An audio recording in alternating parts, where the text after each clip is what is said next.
할렐루야, 성도 여러분 반갑습니다. 오늘은 로마서 8장 16절로 18절까지 있는 말씀을 통하여 고난은 정상에 이르는 통로라는 제목으로 말씀을 전하도록 하겠습니다. 사람은 누구나 고난을 기뻐하고 즐거워하고 좋아할 사람은 한 사람도 없습니다. 그래서 고난을 할 수만 있으면 피하려고 환경이나 여건을 따라서 좋은 환경을 찾아 고난 없이 행복한 삶을 살아가고자 모든 사람들이 꿈꾸며 살아가고 있습니다. 예수 믿는 그리스도인들 가운데도 고난을 겪게 되면 하나님 외에 나만 겪는 고난이라고 하나님을 향하여 때로는 불평하고 원망하게 되는 것을 보게 되죠. 이 고난이 있게 되었을 때 사람들은 대체로 보게 되면 고난을 즐겁게 받아들이는 것이 아니라 나에게 고난일 사람이 있으면 미워하게 되고 악담을 퍼붓게 되고 저주하게 된다 하는 것이고, 왜냐하면 그만큼 고통스럽기 때문에 그런 것입니다. 그러나 여러분, 이 고난이라는 것을 깊이 묵상하다 보게 되면 고난이라는 것이 얼마나 나에게 큰 선물인가 하는 것을 알게 된다 하는 것입니다. 여러분, 고난이 계속해서 누적되게 되면 사람은 그야말로 지력이 빠지게 되지만 그 고난을 버티고 이길 수 있는 그러한 지지대가 있다면 오히려 고난은 우리들에게 선물이 되게 된다 하는 것입니다. 여러분, 음식을 만들게 되었을 때 맛이 없게 되면 조미료를 조금만 가미하게 되면 음식 맛이 확 살아나게 되는 것을 보게 됩니다. 우리의 인생도 마찬가지입니다.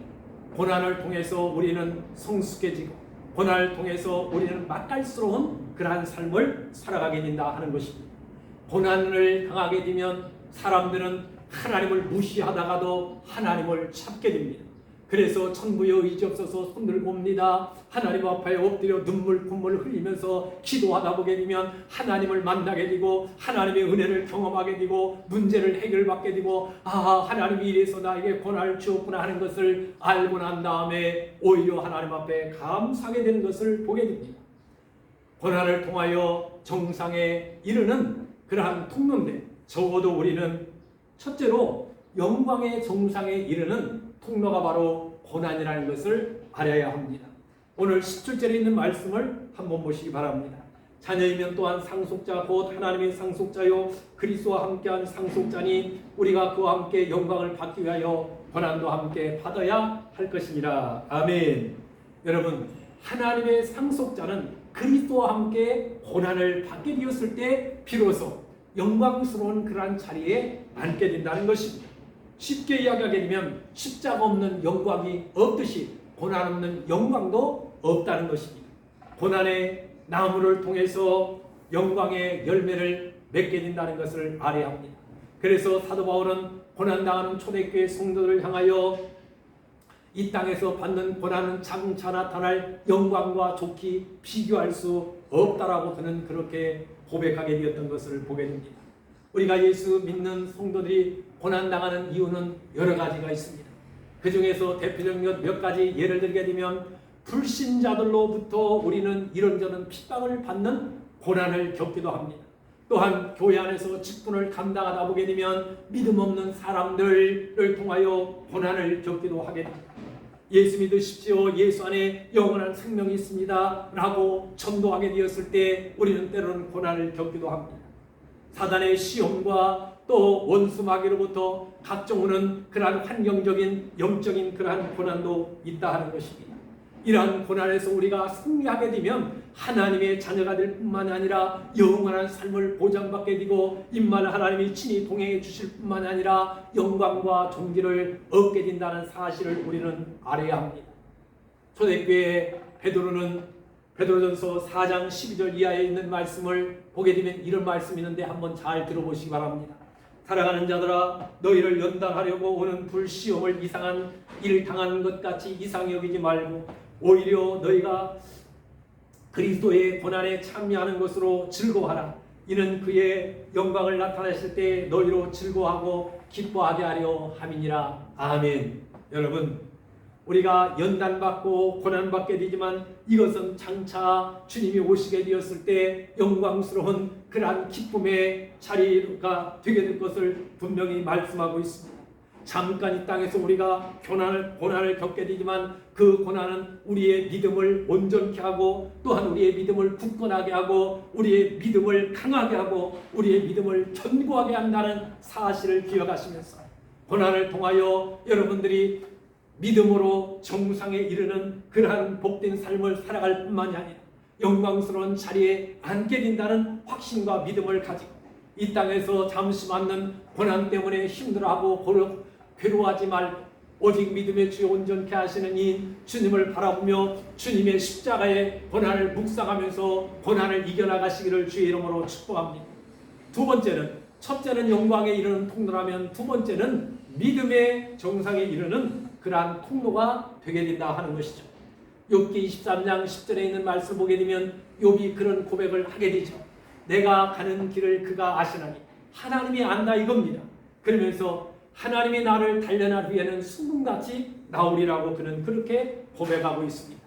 여러분, 금강에서 광석을 채굴한 다음에 금을 바로 얻는 것이 아닙니다. 그 금광석을 용광로 속에 넣고 뜨거운 불에 의해서 그것이 전부 녹아내면서 불순물은 불순물대로 빠져나가게 되고 쇠는 쇠대로 은은 은대로 금은 금대로 다 분리되어서 재련 과정을 통하여 금을 얻게 된다 하는 것입니다. 우리의 믿음도 역시 마찬가지입니다. 고난이라는 재련 과정을 통하여 우리의 믿음을 정상에 서도록 하게 한다는 것이죠. 그래서 욥이라는 사람은 자기가 겪는 고난을 한번 상상해 보십시오. 10남매의 자녀가 죽게 됩니다. 그 많은 재산이 하루아침에 다 잃게 됩니다. 온몸은 그야말로 몸에 종기가 나서 기와장을 뜯어가지고 그것을 몸을 득득 긁으면서 살아가는 그야말로 처량한 신세가 되게 되었다 하는 것입니다. 그럼에도 불구하고 그는 하나님을 원망하지 아니합니다. 그러면서 오히려 하나님을 찬양하고 하나님을 신뢰하면서 자기 자신이 이러한 고난의 용광로 속에서 불순물을 다 제거하고 순금같이 나오려고 그는 그렇게 고백합니다. 여러분, 성도의 가장 큰 보화는 믿음입니다. 믿음만 있게 되면 모든 것을 이겨나갈 수가 있다는 것입니다. 그래서 너희가 그 은혜를 인하여 믿음으로 말미암아 구원을 얻었나니 그랬습니다. 믿음으로 구원받은 것입니다. 믿음으로 구원받아야 하나님과의 관계가 형성되게 되고 그 관계가 형성되어서 우리는 기도할 수 있고 하나님 나라 백성이 되고 천국의 시민으로서 우리는 당당하게 살아가고 하늘의 각종 은사와 보화가 우리들에게 밀물듯이 믿음이란 통로를 통해서 우리들에게 오게 됩니다. 그래서 하반절에 보게 되면 이것이 너에게서 나는 것이 아니라 하나님의 선물이라고 에베소 2장 8절 이하에 말씀하고 있습니다. 우리의 믿음이 굳건하게 되면 원수마귀 사탄 권세를 이길 수 있는 능력 있는 사람이 되게 됩니다.